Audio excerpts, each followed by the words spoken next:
was the final day of the Democratic National Convention in the United States. Vice President Kamala Harris is set to accept her party's nomination for president, capping the four-day convention. On day 3, Tim Walz officially accepted the Democratic Party's nomination to be vice president of the U.S. And Nancy Pelosi, former President Bill Clinton, and musician Stevie Wonder also took to the stage.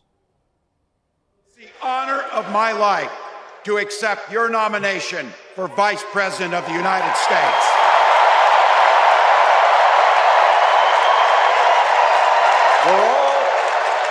We're all here tonight for one beautiful, simple reason. We love this country. So thank you to all of you here in Chicago and all of you watching at home tonight. Thank you for your passion. Thank you for your determination. And most of all, thank you for bringing the joy to this fight. Kamala Harris,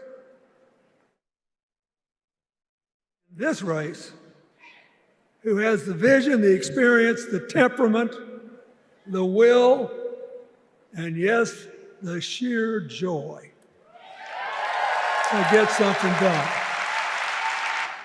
So in 2024, we got a pretty clear choice, it seems to me. Big names, big faces. Let's cross live now to Chicago and speak with Arise international correspondent Faith Orr for more on how the Democratic National Convention has been playing out. Faith, good to see you again. And quickly, let's delve in. We've seen the faces and the names all known. Have DNC officials or the Biden campaign commented on the rumors of a surprise guest? If so, what have they said?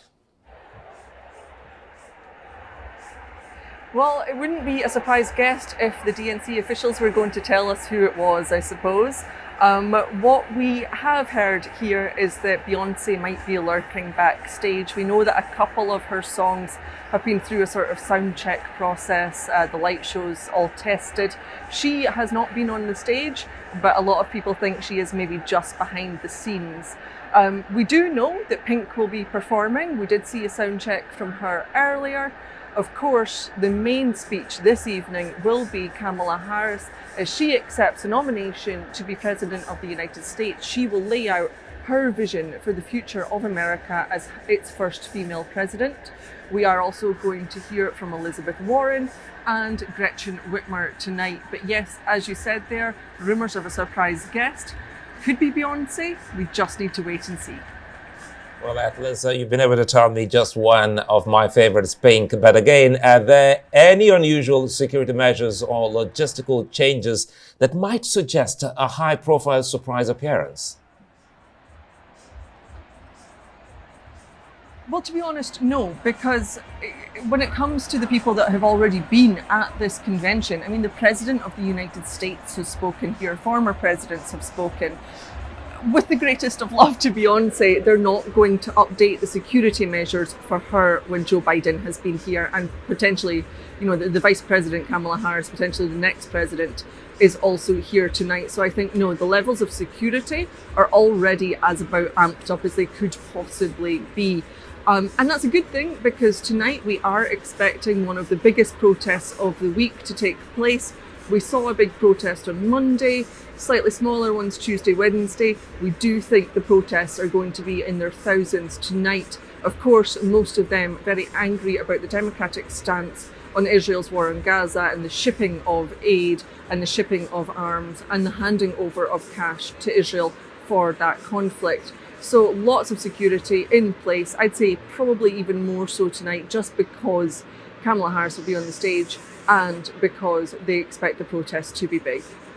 All right, Faith, have any notable political figures not on the official speaker list been spotted in or around Chicago?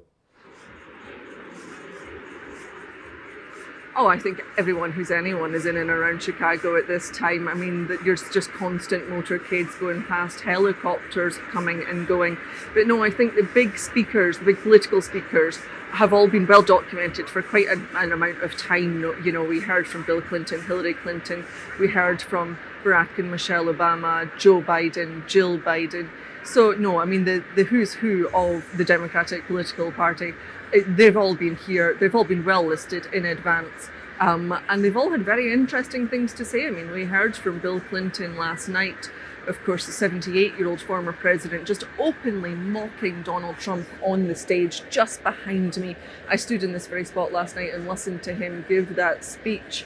So we are hearing there's been various senators, various congressmen coming through. No big surprises on the political front, I have to say. And are there any last-minute changes to the convention program that might hint at any big surprise for everyone? Well, what's interesting with the convention program is that the actual schedule isn't released until fairly late in the afternoon on a daily basis. So it's never very confirmed in advance what exactly is going to happen here. And I guess that just allows them a bit of leeway. And then when the schedule comes out late afternoon, that is when the lineup is confirmed, the order of the speakers is confirmed, and we know exactly who to expect. So, you know, for instance, in the performances last night, when that schedule came out, we knew that Stevie Wonder was going to perform. We knew that John Legend was going to perform as well. Again, tonight, we're waiting for that schedule. We want to see exactly who's going to take to the stage on this, the final night of the Democratic National Convention.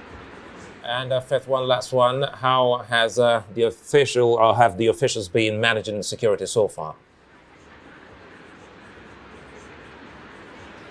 Well, you know, as we've been discussing all week, the police have been preparing for this for a long, long time. The Democratic Party has actually paid Chicago police, I think, around $178 million for the policing operation around this convention.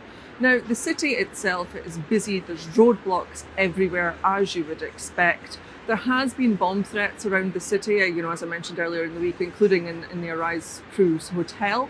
So we are seeing these little instances pop up. We have seen arrests with the protesters, but no major disruption. Well, Faith, our Arise international correspondent live there in Chicago, many thanks for speaking with us and for the update.